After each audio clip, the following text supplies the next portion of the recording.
Hi, Stephen Bones here, and this is my Wednesday wisdom. And the big question is, what was holding me back? And what I mean by that is, many times during my journey in the last 7 years, I used to hear the words from various mentors and teachers is that I need to get out of the way of myself or actually stop meddling. And I've come to understand what those words meant.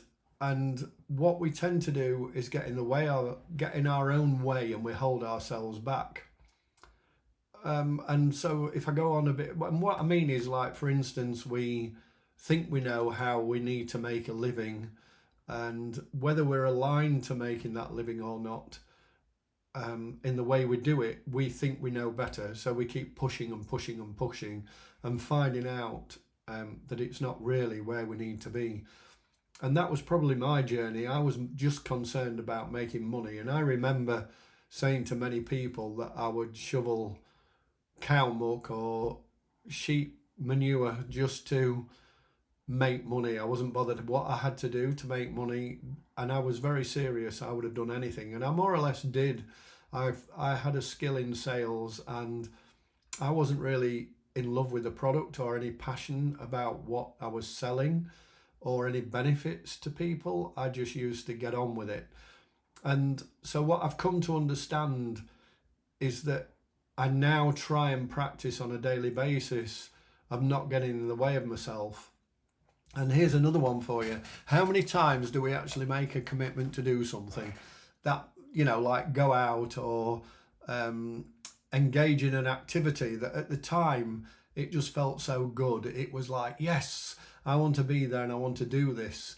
Whatever that activity or meeting was, as soon as we're making a commitment to it, it's like, yeah, I really want to do this. And then on the day of actually showing up, we actually don't feel like it, or we then start making excuses like, I'm really tired, I've got a headache, I've had a hard day, oh, they won't miss me, oh, I don't know any of the people there. And for those of us that, and we've all done it, when we actually push through that, because we sort of beat ourselves up if we don't go, we're going to let somebody down. How many times after it, after the event or whatever we went to, are we really pleased we went? We had a really good time. And we could have met someone new or learnt something new, and we ended up being excited about what we did. But when we listen to that voice in the head that we're like too tired, or it will be boring, or there may be nobody there I like, um, or oh, I've got a headache, and oh, they'll be fine without me. This is what getting in the way of ourselves means. So, in other words, we're allowing our mind to meddle into what we're aligned to do, what we really deep down want to do. We allow the mind to put us off. And it's usually a fear or an anxiety or some other emotion similar to that that actually puts that resistance up.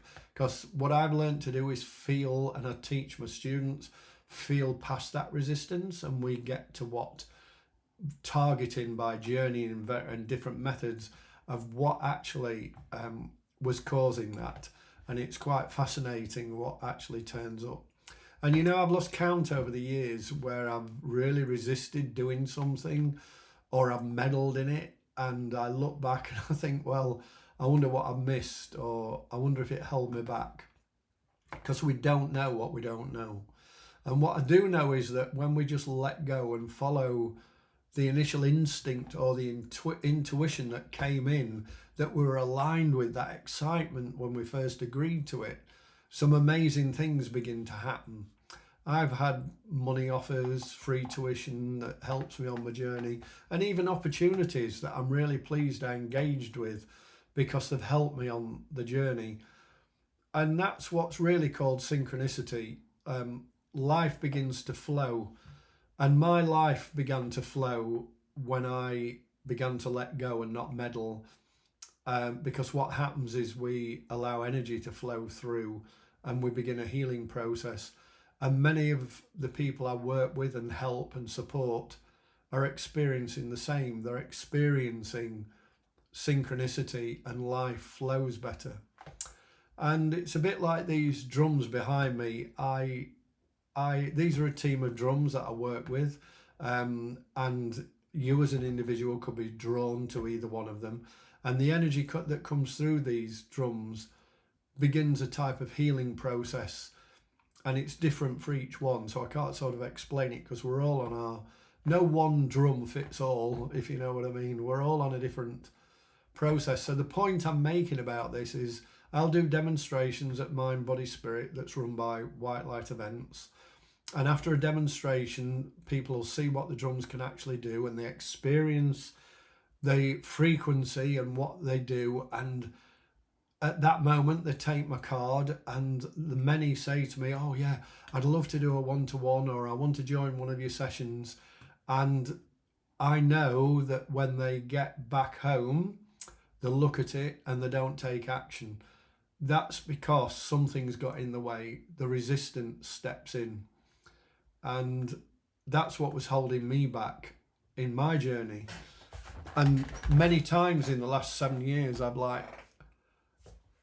understood that I got in the way of myself, and I didn't do what I felt aligned to do. I let the mind take care of it. So to clarify this point really stronger, I just want to point out that when we get in the way of ourselves, resistance has stepped in and it stopped us doing what we're really aligned to do. So I hope that's helped. It's just a quick bit of Wednesday wisdom that I like to share with people, and I'll see you next time, and thank you very much for listening.